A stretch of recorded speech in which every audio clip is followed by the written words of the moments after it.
మరి ఒకరు భయంకరమైన. అక్కడి నుండి ఆయనని పిలాతు యొద్దకు తీసుకెళ్ళారు. నేను త్వరగా వెళ్తూ ఉన్నాను పిలాతు యొద్దకు. హల్లెలూయా. ఎక్కడికి? మత్తయి సువార్త 27:1 చదవాలి. ఉదయమైనప్పుడు యాజకులను ప్రజల పెద్దలందరూ యేసుని చంపవలనని ఆయనకు విరోధముగా ఆలోచన చేసి ఆయనను బంధించి తీసుకొని పోయి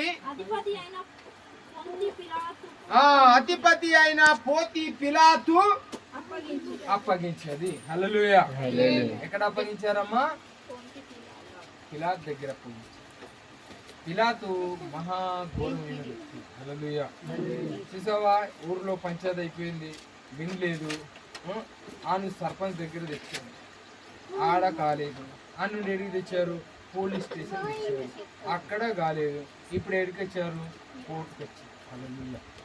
వాటిలో స్టెప్పులు బై స్టెప్పులు ఆయనని పిలాతు దగ్గరికి వచ్చినప్పుడు పిలాతు ఆయనను చూసి ఎంతో బాధపడ్డాడు, గర్వపడ్డాడు. ఈయన యందు ఏ తప్పు నాకు కనబడతలేదన్నాడు. పోయిన వారం ఈ వాక్యం గురించి నేను బోధించాను, పిలాతు యొక్క అన్యాయమైన తీర్పు. తెలుసా, పిలాతు దగ్గర కొన్ని విషయాలు, కొన్ని బాధలు, కొన్ని శ్రమలు జరిగాయి.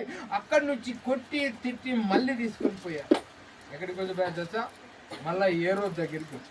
చూడండి, లూకా సువార్త 27:7. ఫాస్ట్కి వెళ్ళిపోదాం.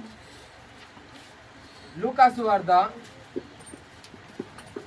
23:7.